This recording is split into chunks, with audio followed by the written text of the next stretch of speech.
This is the second lecture on soul given by Father Paul of the Holy Order of Man. This lecture is undated. It can also be found on tape number 607. This is lesson 2 regarding the soul and related things. One of the most confusing things any student has to contend with is when somebody starts talking about soul and then the individuality and reality and actuality and all the other alities. One sort of feels if he'd been subdivided and divided and subdivided. Well, this is not holy soul. You're all one in God. We'll discuss now, for a moment, the conditions which exist in those conditions which we call personality, and often confounded with that which is called by some as individuality. These two words are not, terms are often used interchangeable, and should not be so, for they are not the same condition. But to us, they are much like the terms reality and actuality, which are often used by schools of thought. There is a definite distinction between all of these in reality in the sight of God. The English dictionary makes these two words almost synonymous. We read that personality is that which makes for personal existence or identity, or that which constitutes the distinction of a person. Individuality, we are told, is the character peculiar to the individual and the sum of the characteristic traits. Now let us take this point of view defined for in light of life and reality of God's creation. Personality can not pertain solely or even partially to one's physical countenance or material body or appearance. One's personality may reveal itself or even veil itself in the clothes one wears or in the manner of a physical expression. Likewise, one is home and furnishings, environments, books, friends, hobbies, pleasures. Personality may be revealed or veiled. Personality is that subtle quality of the inner man which reveals itself at times in those material elements of the human manifestation on earth, which we notice as characteristic traits and groups in a mass individuality. Actually, the personality of man is the sum total of many lifetimes brought together in the soul, which is around the self. And it is the reflection and reaction of man from his many lifetimes and his much learning, his much error, and his much development. It is not something that has anything to do with really his outer man, in a sense, except it is reflected there. The individuality, on the other hand, pertains solely to those materialistic qualities and attributes or expressions which constitutes characteristic traits. The individual, the outer manifestation, plus education, habits, and thoughts, creed. It is the wearing of the physical body and the physical world, so to speak.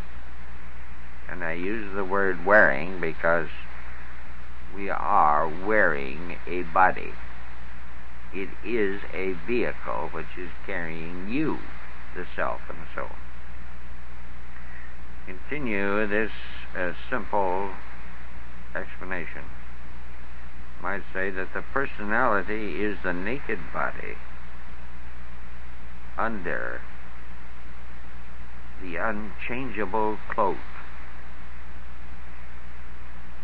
It is you. The individuality is a cloak which you have taken on and give your personal appearance to. Important matter to be considered here is what constitutes personality of man. It is the personality of man, or the soul personality as we call it, which is most concerned with all earthly existence, through its reincarnations of man's soul. Reincarnations, as we shall see, is for the purpose of the evolving of the soul personality. And this we may attain, so that we may attain a certain goal. But by the lessons we learn by the soul personality, it is the process of evolution which is going on, and which will bring us into the things which we need to learn our lessons by. Because whether we know it or not, the subtle forces of the soul are in function as long as we are in this functional body.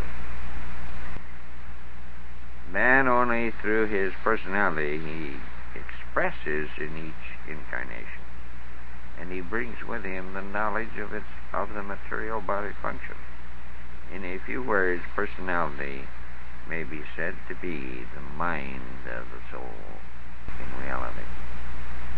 For it is and carries that record of wisdom or knowledge. Just as individuality may be said to be the brain, in a sense, of the material body. In the using of the word mind, in this case, a distinction is made between mind and brain. This is a little different, or should be familiar to all students. The subjective faculties and attributes of the mind are particularly referred to in all references to the mind of the soul. The mind of the soul. Personality, as it is used in the principal elements of soul storehouse of memory. If we assume or affirm, believe that it is a single incarnation, the lessons learned today are able to be preserved for us tomorrow, or a year or 10 years hence, we must admit that the memory has its vault, its storehouse of facts and experiences, pictures and impressions. The materialist will claim that the memory and its possible storehouse are faculties and functions of the brain, a physical thing associated with a subtle mind of an unknown soul. We will point out to the fact that upon the brain will prevent the brain from remembering a past impression. The fact is that the injury to the brain will affect recollection and conscious memory. It is a fact also that a blow upon the head or an injury to the brain may remove or affect the desire to eat or the desire to drink, but not even the materialist would claim that this proves that the injury to the brain removes or destroys the existence of hunger or the existence of thirst in the body. The brain is an organism of the body through which all the emotions and desires are consciously realized and find their power to function or manifest outwardly. To injure the functions of the brain is to affect the conscious, objective realization of facts and impressions. For the brain is like a prism, very much. A prism, or a group of, should we say, cells, brain cells, and they are brain cells, but they are like tiny reservoirs that pick up the impulses and pictures, and then they are reshuffled like a little computer.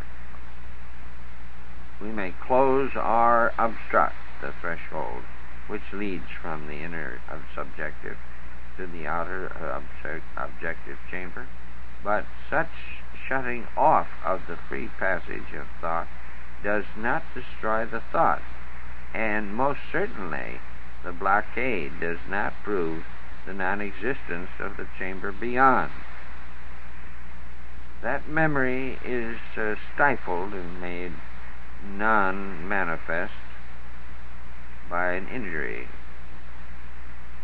to the brain does not prove that the memory resides in the material outer chamber of the human body, the brain. Paralysis may mute the inactivity of every human faculty and muscle of the human body to the extent there's no signs or signal of intelligence may be expressed. But the mind will and does continue to think and have within its chambers many thoughts unable to manifest objectively. The reality is that the mind we use is a part of the mind of God, the Creator. If we admit the possible existence of the storehouse of the memory in which all facts and impressions, conscious and realized, are stored away for the future use, it is just a little point to yield that this great archetype of the structure of the human body is a functioning part of reflection, the temple of experience, this chamber of pleasures and sorrows, this school of lessons learned, this chart of likes and dislikes, this cyclopedia of facts, this court of justice and retention, this record of impression, this resort of test and trial, this tribunal of decision between the rights and the wrongs. This combination constitutes in each existence the personality of the human being. Human being. This is his being alive in this particular existence. But he could be alive in another existence, in another world, entirely, and still use the same function, the same mind. He might even be in another type of body, but the mind would be the same.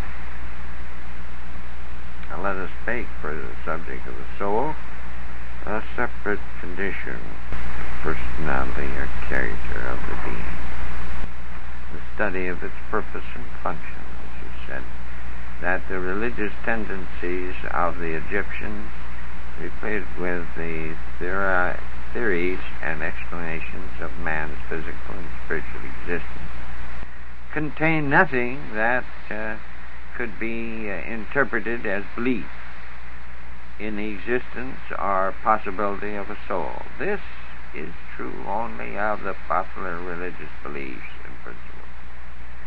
This is not true of the tenets and beliefs of several religions, cults, and existences which existed in Egypt as far back as 1500 BC and later. These Egyptian cults or religious bodies were the forerunners of all modern secret cults of a semi-religious or philosophical nature, and in their peculiar symbolical ceremonies and rites, copied or adopted even to this day in much evidence of not only a belief in the soul, but considerable understanding of its origin, nature, and purpose. In fact, the learned Egyptians definitely recognized the duality of man's being, the reality. Duality because he had two bodies, and really he has four. The learned Egyptians definitely recognized this duality of man's being. The inner and divine nature of man, or his soul, was known to them as Ra, or Ba. It was Ra was the sun and the life force coming in, the inevitable. It was principally symbolized in the form of a bird. Ba was. This celestial or divine being, also the divine spirit of the reality of this being, was noted as an eagle in some circles of philosophical endeavor. It was principally symbolized in the form of a bird, and this material symbolically represented the flight into eternity of the soul after death, namely after the transition of the body. At times, there were many other gods or spirits known, but this is not the way in which it was done in Egypt. The soul was likewise symbolized by the lotus flower, the unfolding, the everlasting, the white, the being, the perfect, the unblemished, which flourished in the rich soil along the Nile. These symbols and flowers go farther and farther into the reality and concepts of the ancient Egyptians were highly evolved religious mystics, many of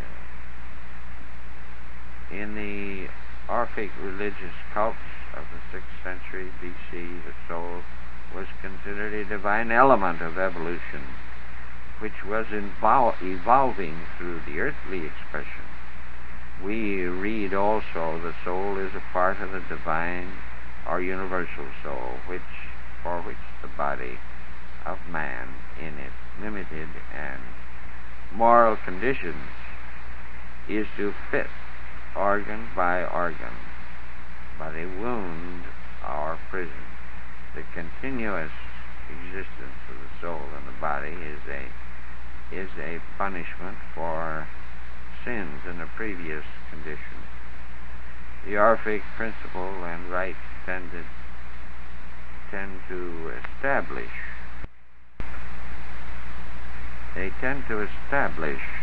a belief in the homogeneity of all living things. In this particular doctrine, or in many doctrines, of the original sin, the transmigration of the souls, for instance, John Milton Wade, in his English manuscripts, The Secret Laws of the Orphic Rites, says it was taught that the soul was entombed in the animal earthly body for that length of time which would prevent it to gradually attain perfection during its contact with matter, like your dog and mine learn to know us and assimilate our actions and assimilate us in many things, for they get to know even almost what you speak. They do recognize the symbol and sound of the word. When the soul has attained the perfect decreed, it is freed from the cycle of generation and no longer requires contact with these conditions, tests, trials, and recycling. It again becomes a pure but evolved soul and returns to its divine source before its first imprisonment. For example, for examination of the oldest rite in the earliest philosophy shows that a belief in the soul was a part of the principle of primitive culture. Furthermore, it's also always been believed by nearly all of the primitive and modern philosophies. Let us realize also that our mystic cults that said that man's soul is a divine essence, and the value of the breath was not discarded by any means, rarely associated with the material body. We find that much thought in the writings of many great people, the Stoic philosophers born at Essos in the Taurus about 301 BC. We held that the sun was the abode of God, and from the sun radiates a divine essence, the soul of man, soul of God. This soul pervaded all space, and inseparable segments entered into the human body and born on earth. The soul, or God-man, essence, was the revivification of the fire, or either of the universal emanation of the intelligent, providing providence of God.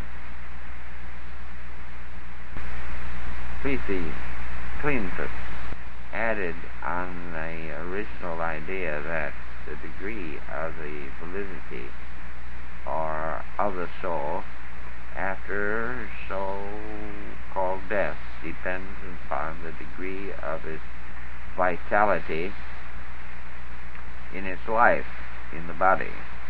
Arguments in favor of these beliefs that the soul is a divine element or entity having its own origin in God and residing temporarily in an earthly body and being freed at the dissolution of the body to return to its origin or source are many and learned discussions regarding these. And to really understand what life is, then one begins to see and know that all of this in the great wonders which we see around us must have something which remembers from life to life that we are, and that we're going to be, and that we're not going to be just a man. That we are going to be a being. We are going to be a highly intelligent individual. And that if we listen to the words of the inner being, and if we reach a state of spiritual consciousness where we listen to the direction from within, we will soon realize that there has to be a soul, for many of the answers and things which we get will be impossible without a record brought forward. That's science, that hard, materialistic, cold food. We recognize that we take cognizance of the soul and even admit that a man might think and still not have or think about the things which might come from the soul.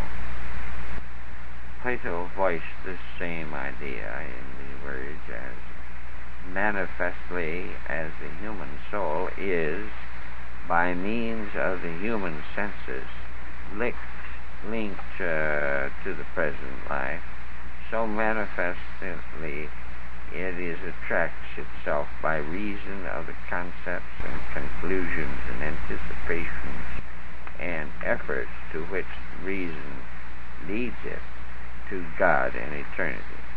And we see that the human mind not only conceives the existence of a soul, but that the duality of man's earthly existence is at once made apparent by our recognition of such concepts of the soul.